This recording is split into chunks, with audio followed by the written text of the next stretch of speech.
मुझे इंसाफ चाहिए अपने बच्चे की। अगर वो गुजर है तो ये भी उसकी बहन गुजरात से आई है, उसको इंसाफ दिलाएगी। सरकार से हमारी मांग है, दोषियों को सजा दे और इस परिवार की सहायता करे। अभी ये कह रहा था लोकेश के, अभी तो लोकेश के हाथ काटे, अभी एक आध के पैरों काटूंगा। इंसाफ दिलाओ, लोकेश गुप्ता को इंसाफ दिलाओ। परिवार को बिल्कुल न्याय की उम्मीद दिल्ली पुलिस से खत्म हो चुकी है। स्कूटी की चाबी रख ली, मेरे बच्चे का चश्मा था वो भी रख लिया और पैसे थे दूसरी पार्टी से 48 हजार रुपए लेकर आया था। 3 पकड़े गए, 2 अभी तक नहीं पकड़े गए। कोई नाबालिग नहीं है, सबको झूठ बोला गया। थाने में पैसे भरे गए, डॉक्टर को पैसे भरे गए, लड़के का खून बह रहा है और घर भेज दिए। जब समय दिल्ली सरकार से हमें मीडिया पे भरोसा है। कुछ नहीं, जनता पागल है क्या? इतनी 5 दिन हो गए, कोई सुनवाई नहीं है। पागल समझ रखा इन लोगों ने। हमने दिल्ली पुलिस पहले भी ठीक करी है, इस बार अब हम समाज के लिए ठीक करके दिखाएंगे और मजबूती से ठीक करके दिखाएंगे। नमस्कार, आप देख रहे हैं तेज तर्रार और मैं हूं आपके साथ परमजीत कौर। देखिए, इस वक्त राजधानी दिल्ली के तावड़ी थाना क्षेत्र के अंतर्गत आने वाले विजय एनक्लेव इलाके में मैं मौजूद। देखिए, इस इलाके से 24 तारीख को एक ऐसी खबर सामने आई जिसने सभी को हैरान करके रख दिया था। खबर थी कि अगर अपना ही पैसा देखिए आप किसी से मांगने जाएंगे तो शायद आपको वो भारी ना पड़ जाए, कहीं पैसे के बदले आपके हाथ ना काट दिए जाए और वही हाथ जिन हाथों से आपने उस घर का काम संवारा हो। कुछ ऐसा ही हुआ एक व्यक्ति लोकेश के साथ, जो कि पेशे से देखिए केटरिंग का काम करते हैं और इसी इलाके में जो है उन्होंने कोई काम पकड़ा था। किसी के घर में शायद कोई शादी थी, उनका बकाया था। वो अपना बकाया लेने जब वहाँ पर गए तो उन्हें अपने घर के ऊपर बुलाया जाता है और जब वो ऊपर जाते हैं तो पैसे के बदले उनके दोनों हाथ काट दिए जाते हैं। ये सुनकर शायद आप भी हैरान हो गए होंगे कि अगर आप भी अपना पैसा मांगने जाएं तो ऐसा ज़रूरी नहीं है आपको आपके पैसे ही वापस मिले, क्योंकि अपराधियों के हौसले और लोगों की मानसिकता इतनी ज़्यादा खराब हो गई है कि लोग इस तरीके के काम कर रहे हैं। आज देखिए, इसी अवसर पर जो है एक सभा रखी गई है यहाँ पर, जिसमें तमाम लोग एकत्रित हुए हैं। पीछे आप देखेंगे तो देखेंगे भीड़ आपको यहाँ पर नजर आएगी और मैं आपको बता दूं अंदर जो है सभा का कार्यक्रम चल रहा है, जहाँ पर तमाम लोग पहुंचे हुए हैं। तावड़ी थाना के SHO पहुंचे हुए हैं, तमाम और ACP साहब खुद पहुंचे हुए हैं और यहाँ पर जो इनका केस लड़ रहे हैं इनके वकील प्रवीण वो भी पहुंचे हुए हैं। अब मैं आपको दिखाना चाहूँगी, देखिए ये तस्वीर, ये जो आप तस्वीर देख रहे हैं ये तस्वीर किसी आम व्यक्ति की नहीं बल्कि ये वही आरोपी है जिसके द्वारा ग्राइंडर से उस व्यक्ति लोकेश को हाथ काट दिया। अब आखिर पूरा मामला क्या था वो यहाँ पर मौजूद लोगों से अगर आप अभी तस्वीरें देखेंगे तो आप देख सकते हैं यहाँ पर जो है तावड़ी थाना के SHO भी मौके पर मौजूद है और जो इस पूरे केस को देखिए लड़ रहे हैं इनके वकील वो भी जो है प्रवीण भी यहाँ पर आपको मौजूद नजर आएंगे। और साफ तौर पर अगर आप अभी यहाँ पर तस्वीरें देखेंगे तो देखिए SHO खुद यहाँ पर पहुँचे इस सभा में शामिल होने के लिए। अब देखिए यहाँ पर जो है मीडिया क्वेश्चंस रखेगी और पूछा जाएगा कि आखिर जो इस पूरे मामले में क्या कुछ कार्यवाही जो है वो अब तक की गई है और किस तरीके की कार्यवाही जो है वो आगे की जाएगी। लेकिन फिलहाल आप देखेंगे तो तमाम दिल्ली पुलिस के कर्मी भी यहाँ पर पहुँचे हुए हैं और यहाँ पर जो इनके वकील हैं देखिए प्रवीण नाम है, प्रवीण जो कि इस पूरे केस को जो है वो डील कर रहे हैं, इस पूरे केस को लड़ रहे हैं। और यहाँ भी आप अगर तस्वीरें देखेंगे तो देखिए यहाँ पे साफ तौर पे जो ये सभा रखी गई है इसमें शामिल होने के लिए तमाम लोग जो है वो यहाँ पर पहुँचे हुए हैं। हमारा साथ दें, क्योंकि इस लड़ाई को हम लोग मजबूती से लड़ेंगे, कोर्ट में भी लड़ेंगे। और दूसरी बात मैं ये भी कहना चाहता हूँ कि आप इसको एक अकेला मुकदमा मत समझिएगा, इसको मुकदमा ये समझिएगा कि ऐसा कोई अपराध हमारे क्षेत्र में दोबारा ना हो, कोई दोबारा करने की हिम्मत ना करे। क्योंकि जब ऐसे अपराध होते हैं वो एक परिवार को चोट नहीं पहुंचाते, पूरे समाज को चोट पहुंचाते हैं। चाहिए अपने बच्चे के लिए, मुझे इंसाफ चाहिए अपने बच्चे, मुझे इंसाफ। वो कानून के दायरे में रहकर लोकतांत्रिक तरीके से करेगी। ये लोकेश की माँ है और आप देखिए इन पर क्या बीत रही है इस टाइम। उनको सजा मिले और लोकेश का जो अच्छे तरीके से अच्छे तरीके से होना चाहिए, पूरी सरकार से मांग है। और लोकेश का आपको लगता है कहीं ना कहीं अपनी जिम्मेदारी से अपने दायित्व पर उसके माँ बाप बूढ़े हैं, मेरे जो जेठ जी हैं वो पैरालाइज हो चुके हैं, उनको 2 बार अटैक पड़ चुका है, उनकी दिमाग की नस उनकी दबी हुई है, कमाने वाला कोई नहीं है घर में, अकेला इकलौता लोकेश था, अब उसके हाथों में कट चुके, कौन खिलाएगा? तो यह सरकार से हमारी मांग है, दोषियों को सजा दे और इस परिवार की सहायता करे, आर्थिक सहायता करे, बच्चों का भविष्य सुधारे। क्या आपको लगता है कि उन लोगों को कुछ बड़े नेताओं का भी साथ मिल रहा है जिसकी वजह से कार्रवाई नहीं हो रही है? सुनने में तो यही आया हमारे ऊपर से दबाव है, तभी अस्पताल की छुट्टी दे दी गई है, वरना इतना सीरियस ऑपरेशन हुआ है, अगले दिन छुट्टी क्यों दे दी? शनिवार को ऑपरेशन हुआ है और संडे को छुट्टी दे दी, इतवार को छुट्टी दे दी, बल्कि जिनके छोटे छोटे चोट लगे वो बढ़ती हैं और उनको छुट्टी दे दी। जब उनसे पूछा तो उन्होंने क्या दिया, ऐसा करो किराए पे ना बेड ले लो। तो बताओ, कमाने वाला जो सदस्य जिसके हाथ कट गए वो बेड पे पड़ा है, वो कहाँ से किराया देगा? कौन देगा किराया? उसने लोन पर मकान दे रखा है। हमें इतवार के दिन हमारी छुट्टी कर दी गई। इतवार के दिन किसी हॉस्पिटल में छुट्टी नहीं होती है, लेकिन ट्रामा सेंटर ने हमें छुट्टी दे दी इतवार के दिन। उन्होंने कहा, हमने कहा कि हमें हमारा बच्चा सीरियस है, उसे रखो, तो हमसे कहते हैं जी बेड ले लो, अलग से रूम लेके रहो। हम कहाँ से रहे जब मेरा कमाने वाला ही हाथ काट दिया उन्होंने। मेरी 5 बेटी है, एक बेटी का वैसे ही ऑपरेशन हो रखा है और मेरे बच्चे के 2 बच्चे छोटे छोटे हैं, मेरी बहू है, मेरा आदमी विकलांग है और पुलिस प्रशासन उसको पैरालाइज हो चुका है, कोई कुछ नहीं कर रहे, कुछ नहीं कर रहे, क्योंकि मेरे नहीं कोर्ट में मैंने लोगों से मिली हुई है, आप उनके घर जाके देखिए, उनकी चौकीदारी कर रही है। 2 साल पहले चांदी का कड़ा बनवाया था, सोने का चांदी का बनवाया था, वो नहीं मिला, चाबी नहीं दी स्कूटी की, फोन भी रख लिया, स्कूटी की चाबी रख ली, मेरे बच्चे का चश्मा था वो भी रख लिया और पैसे थे दूसरी पार्टी से 47-48 हजार रुपए लेकर आया था, वो भी था उसके जेब में, कुछ नहीं मिला, कुछ भी नहीं मिला। पुलिस कोई कोऑपरेट नहीं कर रही है, कोई कोऑपरेट नहीं कर रही है, कोई नहीं कर रही है, उसी को दे रही है पुलिस। थाने में तो कोई सपोर्ट मिल रही है, एक बंदे को दिखाया जा रहा है, एक बंदे को दिखाया जा रहा है, उन 4 धमकियां मिल रही है, मेरे जेठ है वो, मेरे जेठ को धमकियां मिल रही है। भाइयों को धमकी मिल रही है। एक बात बताओ, ऐसे अगर करेंगे कैसे अपने आदमियों की सुरक्षा करेंगे? हम अपने आदमियों की 2-3 बजे आते हैं काम पे से। पानी आप ये बात बताओ, हमारे आदमियों को धमकी मिलेगी, सारे आदमी कमाने जाते हैं, पैर काटने की धमकी दी जा रही है, ऐसे हमारे सारे आदमी को काट देंगे ये।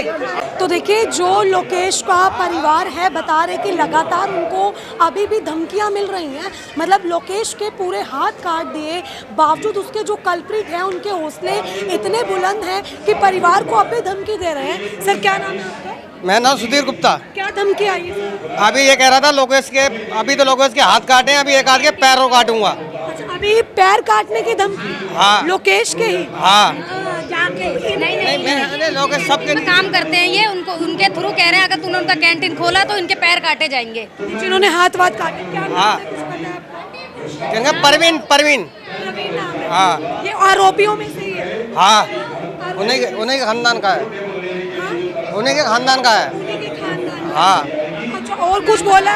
नहीं, और कुछ नहीं बोला मेरे को। बताओगे एक बार सबके? हाँ, परवीन नाम हो उसका। प्रवीण जो मेन आरोपी है। हाँ। सर क्या कहेंगे, अभी भी धमकी आ रही है? हम तो इंसाफ चाहते हैं मैडम जो टाइम नहीं पता कब का है।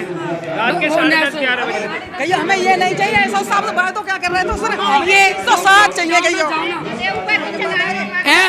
एक बताओ, धमकी दी जा रही है, आगे जाके क्या होगा? बच्चे हमारे रात को 2 बजे आते, 3 बजे आते, 1 बजे आते, क्या होगा बताओ? वो कह रहे हैं हमें ये सब नहीं चाहिए, हमें चाहिए इंसाफ। तो इंसाफ चाहिए ना, इंसाफ। अभी भी धमकी आ रही है? धमकी, रात को धमकी आ रही है, मैं बच्चे रात में घूमते, क्या होगा हमारे? आप बताओ क्या होगा, क्या इंसाफ मिलेगा? अच्छा, आरोपियों में से कितने लोग पकड़े गए? अभी 2 ही पकड़े गए। क्या नाम है पता कुछ? नाम उन्हीं को पता है। मेन मुख्य आरोपी पकड़ा गया? कोई नहीं पकड़ा गया, एक ही पकड़ा गया वैसे। मुख्य आरोपी फरार है? हाँ, जो अभी 2 फरार है, कहाँ है कुछ पता? कुछ पता नहीं है, पुलिस वालों ने को ढूंढा ही नहीं तो पता कैसे? बच्चे हैं, बच्चे भाई का काम है, बच्चे लेट से आते हैं, दुकान है हमारी, डर नहीं है। जब कल झटका वो अभी भी फैमिली को खतरा है। ये बेटा भाई ये पूरी रात खतरा है, जब जब इनको धमकी दे सकता है अगले कल को फिर किसी को भी दे सकता है। की बहन है, हमें अपने भाई के लिए हमें इंसाफ चाहिए। हमें अपने भाई का हमारा पूरा भाई बाहर रहता है, गली से बाहर रहता है। उन गुज्जर फैमिली को ये बोलो कि अगर वो गुज्जर है तो ये भी उसकी बहन गुजरात से आई है, उस को इंसाफ दिलाएगी। उसकी बहन है ये, उसको इंसाफ दिला के रहेगी। उन माँ को बोलो, उन्हें बोलो कि उसकी बहन आई है। देखिए यहाँ पर जो है परिवार आप देख सकते हैं किस तरीके से हाथ में बैनर लिए हैं। ये 3 वो आरोपी हैं, ये 3 वो दरिंदे हैं जिन्होंने बिना किसी सोचे समझे देखिए एक व्यक्ति के हाथ काट दिए। आखिर इतना बुज़दिल कोई कैसे हो सकता है? इंसाफ चाहिए, इंसाफ, इंसाफ चाहिए, इंसाफ, इंसाफ, दिल्ली पुलिस, हाय दिल्ली पुलिस, हाय दिल्ली पुलिस, हाय इंसाफ दिलाओ, इंसाफ दिलाओ, लोकेश गुप्ता को इंसाफ दिलाओ, रोड पे इंसाफ दिलाओ, इंसाफ दिलाओ, लोकेश गुप्ता को इंसाफ दिलाओ। दिल्ली, हाँ जी लगाएंगे। ये कहाँ सो जाते हैं, कहाँ सो जाते हैं, हैं? ये पुलिस कुछ नहीं, जनता पागल है क्या? इतनी 5 दिन हो गए, कोई सुनवाई नहीं है। पागल समझ रखा इन लोगों ने। हाँ जी, डाबरी थाने के मैं उसकी बहन हूँ, कुछ नहीं। आज 5 दिन आएगा, कुछ इंसाफ चाहिए, इंसाफ। इन लोगों पागलों की तरह बोलते बोलते सुनवाई नहीं आ रही है कुछ भी। दोबारा धमकी। हाँ जी, दोबारा धमकी मिल रही है। रात नहीं दी है, रात क्या भी तो हाथ काटे, ये बोले गए। चेहरे आप देखें, ये आरोपियों के चेहरे आपको साफ तौर पर नजर आएंगे। परिवार इतना ज्यादा गुस्साया हुआ है। तस्वीरें आप देख सकते हैं, मौके पर वकील यहाँ पर पहुंचे हुए हैं जो इनके लॉयर हैं। आप देखें, इनसे भी जान लेते हैं ये परिवार। सर क्या एक्शन होने वाला है? इसमें एक्शन ये होने वाला है कि एमएलसी परिवार को बिल्कुल न्याय की उम्मीद दिल्ली पुलिस से खत्म हो चुकी है। मुझे लगता है कि अब कोर्ट ही इसमें बच रहा है। आप वकीलों ने जिस तरीके से अपने लिए लड़ाई लड़ी, हमने भी कवर किया, एक वकील एकता देखने को मिली। आज वो वकीलों का साथ है इनके साथ? बिल्कुल 1000% है। मुझे आप अकेला मत देखिएगा, हमारी पूरी टीम है, दिल्ली की पूरी लीगल फ्रेटर्निटी इनके साथ है, क्योंकि ये जो अपराध है समाज पे कलंक है एक तरीके से। आपने जगह जगह चक्के जाम किए, थाने के घेराव किए, थाने में आप लोग गए।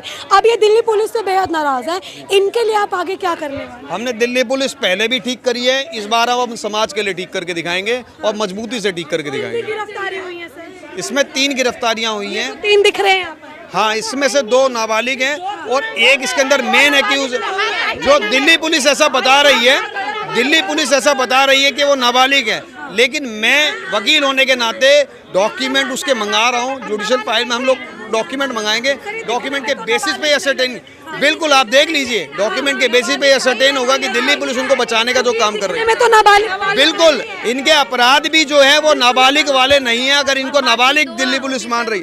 जो प्रवीण नारायण है, आप देखिए इनके साथ इंसाफ चाहिए, इंसाफ, हमें इंसाफ चाहिए। लगातार धमकियां आ रही हैं, लगातार धमकियां आ रही हैं। 3 पकड़े गए, 2 अभी तक नहीं पकड़े गए। कोई नाबालिग नहीं है, सबको झूठ बोला गया। थाने में पैसे भरे गए, डॉक्टर को पैसे भरे गए, लड़के का खून बह रहा है, घर भेज दिए। इनके कहाँ की वो है, इलाज भी ढंग से नहीं किया, ना इंसाफी किया लड़कों के साथ गया है। इंसाफ चाहिए, कहीं से भी इंसाफ दिलाओ। ऑपरेशन करके संडे के दिन कौन से डॉक्टर छुट्टी देते हैं? कौन से डॉक्टर देते हैं? सरकारी अस्पताल में ये तो कहीं लागू ही नहीं है जो संडे को छुट्टी मिल जाए। बेड ले लो, अलग से बेड ले लो, इनका कितना बेड ले लो अलग से। कहाँ से पैसे लेंगे, कहाँ से इलाज करेंगे हम? हैं, कह रहे हैं बेड ले लो, क्यों छुट्टी दी इन्हें? छुट्टी क्यों दी? हमें इंसाफ चाहिए। उसी दिन ऑपरेशन हुआ, उसी दिन छुट्टी दे दी। क्यों दी छुट्टी दे दी? ऑपरेशन कराए तो एक आध तो राहत है ना। आपने ब्लड बह पट्टी होने के बाद भी तब ऐसे छुट्टी दे दी तो क्या फायदा? हमारे घर में कुछ हो जाए फिर कौन रिस्क लेगा? घर में डॉक्टर थोड़ी ना है, जो घर में कोई डॉक्टर होगा तो उसको ध्यान देगा। अब घर वाले फैमिली वाले खाने पीने का ही ध्यान देते हैं, पहनने ओढ़ने, पर इलाज का कौन ध्यान देगा? देखिए माँ की हालत अभी भी आप देख सकते हैं, और माँ की सिर्फ एक ही मांग है कि उनके बेटे को मेरे बच्चे को उन्होंने इंसाफ चाहिए, हमें इंसाफ चाहिए। मुझे 5 आदमी गिरफ्तार चाहिए, मेरे आदमी के लिए, मेरे बेटे के लिए, हम सब के लिए, हम सब सारा कुछ मेरा किराए पे है। कौन भरेगा मेरा किराया? अपाइज बना दिया मेरे बच्चों को। कहाँ से मैं किराया दूंगी? कहाँ से मैं अपने बच्चों को पढ़वाऊंगी? मेरे बच्चे अनपढ़ रह जाएंगे। दवाई दारू मैं कहाँ से करूंगी? दिल नहीं दिख रहा, वो नहीं कर रहे, कुछ नहीं कर रहे। जब हमें दिल्ली सरकार से, हमें मीडिया पे भरोसा है, हमें मीडिया पे भरोसा, मीडिया हमारा साथ देगी। हमको पता है मीडिया हमारा इंसाफ करेगी, मीडिया हमारा दर्द समझती है। पुलिस बिक गई है, पुलिस वालों पे बिल्कुल भरोसा नहीं है, पुलिस बिक गई है, पुलिस की तरह बोल रही है, पुलिस वालों पे बिल्कुल भरोसा नहीं है। इंसाफ चाहिए, इंसाफ चाहिए हमें, इंसाफ हमारे बच्चे को इंसाफ चाहिए। दिलाओगे? 2 गली छोड़ के कि मिलर रहते, यहाँ ये मेरी दुकान है। अच्छा, आप लोगों की दुकान है? हाँ जी, यहाँ पे रात को 12-12 बजे तक रहना पड़ता है। बताओ हम, मेरा बच्चा यहाँ कैसे सुरक्षित है? बताओ आप, मैं क्या करूँ? मेरा बच्चा सुरक्षित? ये किराए पे है, हमारी नहीं है, किराए पे है, यहाँ रहते हैं।